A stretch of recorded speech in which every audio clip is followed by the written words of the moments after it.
And then it happened, Book 8, Chapter 5, The Three Bears. That's okay. Every year at our school, the older kids put on plays for the little kids in kindergarten. This year, we would be bringing nursery rhymes and fairy tales to life. We were put into groups and given our assignments. Some kids were to perform Little Red Riding Hood, while others were to portray the Three Little Pigs. Gordon, Paul, and I hoped we wouldn't be put in any group at all because rehearsals would be held on Saturdays, and since it was April, fishing season would be starting. The river would probably be full of fish. Luck was against us, however, and we were put in a group that was to perform Goldilocks and the Three Bears. Gordon, Paul, and I were assigned the role of the Three Bears. We tried everything we could to think of a way to get out of the play, but it was no use. No matter how badly we performed our parts, Mrs. Hogsworth insisted that we play the Three Bears. We'd been practicing for 2 Saturdays in a row, and it was now time for our dress rehearsal. Bright and early on Saturday morning, my mother dropped me off at Paula's house. Paula's mother had made us matching bear costumes out of brown fake fur, complete with leather on the paws and plastic claws. They were extremely realistic looking. The costumes were also thick and heavy. If we wore our clothes underneath them, we'd be sweating in no time at all. So we decided to strip down before getting into them. Then we admired ourselves in the mirror. Although we didn't want to be in a play in the first place, we had to admit that we looked great in our costumes, and we couldn't wait for the kids at school to see us. "Wow," exclaimed Gordon, "your mum really did a fantastic job in these costumes. They're so realistic. I bet we could fool a real bear." Since the rehearsal didn't start for almost an hour, we decided to ride our bikes to school, taking the long way past the river to see if we could spot any fish. We planned to spend all day Sunday fishing. We left our bear costumes on to save time and jumped onto our bikes and headed off.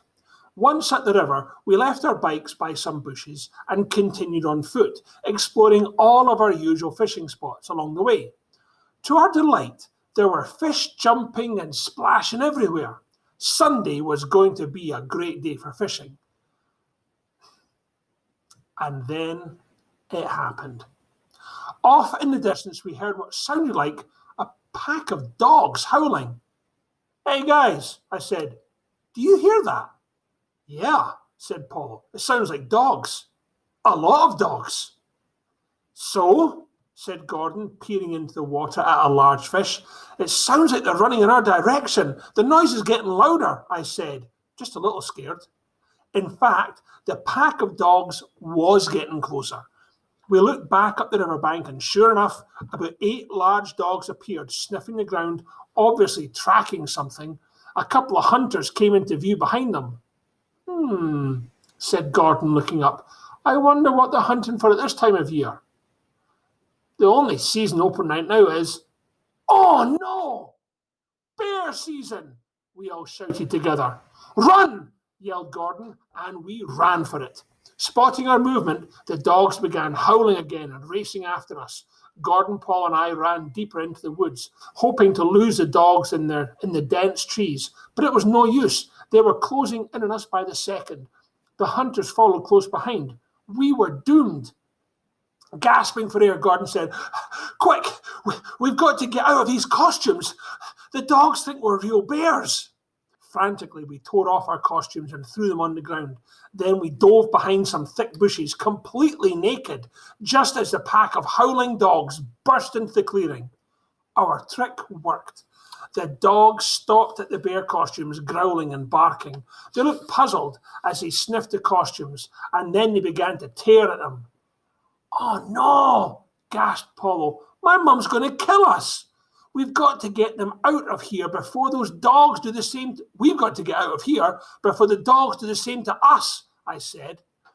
As quietly as we could, we crept away from the clearing, keeping low so the dogs wouldn't spot us.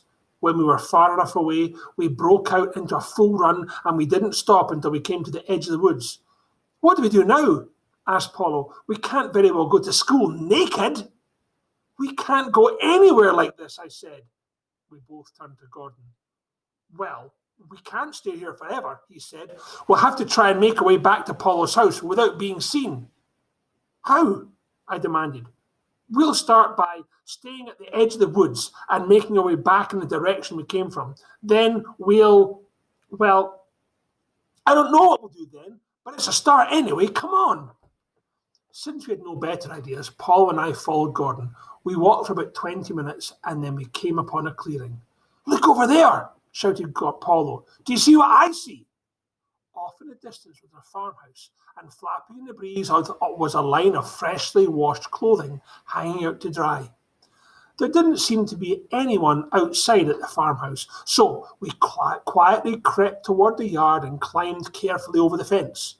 Ducking behind a swing set, we looked around to make sure the coast was clear, and then we made our way over to the clothesline. "These are all girls' clothes," said Paulo in a horrified whisper. "Where are the boys' clothes?" "Maybe they don't have any boys," said Gordon as he pulled a pink dress off the line and handed it to me. Like a hot potato, I quickly passed it to Paulo. "Here," I said. "Pink's not my colour." "I hope you like flowers," said Gordon, yanking down a bright bathrobe covered in red and purple roses. He found a matching nightgown and pulled it over his head while I wrapped the bathrobe around me. The three of us raced from the yard with a backward glance to make sure we hadn't been spotted and headed toward the road. We made it to town a few minutes later, trying our best to stay out of sight by ducking behind buildings, parked cars, and garbage cans. As we waited for the light to change so we could cross the street, we heard a horn honking. We stared in horror as Mrs. Hogsworth waved at us from her car. We had been caught wearing girls' clothes in public by our teacher. She rolled down her window. "Well, well, well, what have we here?" she asked, grinning at us. "I thought you three were going to play the Three Bears. I'll bet the rest of the class would just love to see you dressed up like girls. Get in the car and I'll drive you to school." "Not dressed like this," protested Gordon as Mrs. Hogsworth opened the back door for us. Then we saw them, our bear costumes, lying on the back seat. "Our costumes!" shouted Paulo. "How did they get in here?" "Well, my husband was out hunting this morning and he found them in the woods. They're hardly damaged at all. I figured you boys would try to find some way to get out of doing that play. I'll make you a deal. You boys put these bear costumes back on and be the best three bears anyone has ever seen, and I won't tell a soul about how cute you look running through the town in girls' dresses." End of the chapter.